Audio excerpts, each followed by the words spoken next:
जय श्री कृष्ण। इस वीडियो में हम पौष पुत्रदा एकादशी व्रत कथा का वर्णन करेंगे। युधिष्ठिर भगवान कृष्ण से पूछते हैं, पौष शुक्ल एकादशी का क्या नाम है, उसकी विधि क्या है और उसमें कौन से देवता का पूजन किया जाता है। भगवान श्री कृष्ण बोले, हे राजन, इस एकादशी का नाम पुत्रदा एकादशी है। इसमें भी भगवान नारायण की पूजा की जाती है। इस चर और अचर संसार में पुत्रदा एकादशी के व्रत के समान कोई व्रत नहीं है। इसके पुण्य से मनुष्य तपस्वी, विद्वान और लक्ष्मीवान होते हैं। इसकी मैं कथा कहता हूँ, तुम इसे ध्यानपूर्वक सुनो। भद्रावती नामक नगरी में सुकेतुमान नाम का एक राजा राज्य करता था। उसके कोई पुत्र नहीं था। उसकी स्त्री का नाम शैवैया था। वह निपुत्र होने के कारण सदैव चिंतित रहती थी। राजा के पितर भी रो रो कर पिंड लिया करते थे और सोचा करते थे, इसके बाद हमको कौन पिंड देगा।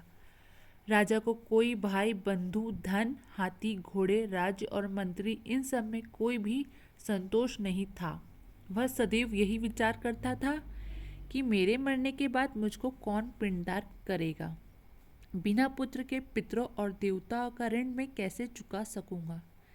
जिस घर में पुत्र ना हो उस घर में सदैव अंधेरा ही रहता है। इसलिए पुत्र उत्पत्ति के लिए प्रयत्न करना चाहिए।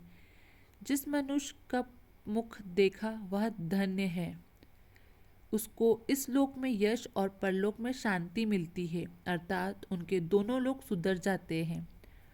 पूर्व जन्म के कर्म से ही इस जन्म में पुत्र, धन आदि प्राप्त होते हैं। राजा इसी प्रकार रात दिन चिंता में लगा रहता था। एक समय तो राजा ने अपने शरीर को त्याग देने का निश्चय किया, परंतु आत्माघात को महान पाप समझकर उसने ऐसा नहीं किया। एक दिन राजा ऐसा ही विचार करते हुए अपने घोड़े पर चढ़कर वन को चल दिया तथा पक्षियों और वृक्षों को देखने लगा।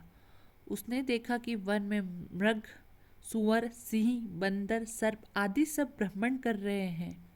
हाथी अपने बच्चे और हथनियों के साथ बीच घूम रहा है। इस वन में कहीं तो गीदड़ अपने कर्कश स्वर में बोल रहे हैं, कहीं उल्लू ध्वनि कर रहे हैं। वन दृश्य को देखकर राजा सोच विचार में लग गया। इसी प्रकार आधा दिन बीत गया। वह सोचने लगा कि मैं कई यज्ञ किए, ब्राह्मणों को स्वादिष्ट भोजन से तृप्त किया, फिर भी मुझको दुख प्राप्त हुआ क्यों। राजा प्यास के मारे अत्यंत दुखी हो गया और पानी की तलाश में इधर उधर फिरने लगा। थोड़ी दूर पर राजा ने एक सरोवर देखा। उस सरोवर में कमल खिले थे तथा सारस, हंस, मगरमच्छ आदि विहार कर रहे थे। उस सरोवर के चारों तरफ मुनियों के आश्रम बने हुए थे। उसी समय राजा की दाहिनी अंग फड़कने लगे। राजा शुभ शकुन समझकर घोड़े से उतरकर मुनियों को दंडवत प्रणाम करने बैठ गया। राजा को देखकर मुनियों ने कहा, हे राजन, हम तुमसे अत्यंत प्रसन्न हैं। तुम्हारी क्या इच्छा है सो कहो। राजा ने पूछा, महाराज आप कौन हैं और किस लिए यहाँ आए हैं, कृपा करके बताइए। मुनि कहने लगे कि हे राजन, आज संतान देने वाली पुत्रदा एकादशी है। हम लोग विश्व वेद देव हैं और इस सरोवर में स्नान करने के लिए आए हैं। यह सुनकर राजा कहने लगा कि महाराज, मेरे भी कोई संतान नहीं है। यदि आप मुझ पर प्रसन्न है तो एक पुत्र का वरदान दीजिए। मुनि बोले, हे राजन, आज पुत्रदा एकादशी है, आप अवश्य ही इस व्रत करें। भगवान की कृपा से अवश्य आपके घर में पुत्र होगा। मुनि के वचनों को सुनकर राजा ने उसी दिन एकादशी का व्रत किया और द्वादशी को उसका पारण किया। इसके पश्चात मुनियों को प्रणाम करके महल में वापस आ गया। कुछ समय बीतने के बाद रानी ने गर्भ धारण किया और 9 महीने के पश्चात उनको एक पुत्र हुआ। वह राजकुमार अत्यंत शूरवीर, यशस्वी और प्रजापालक हुआ।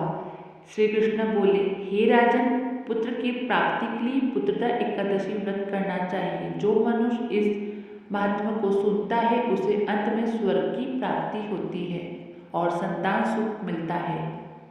आपको यह जानकारी कैसी लगी? वीडियो अच्छी लगी तो वीडियो को लाइक, शेयर और सब्सक्राइब करें।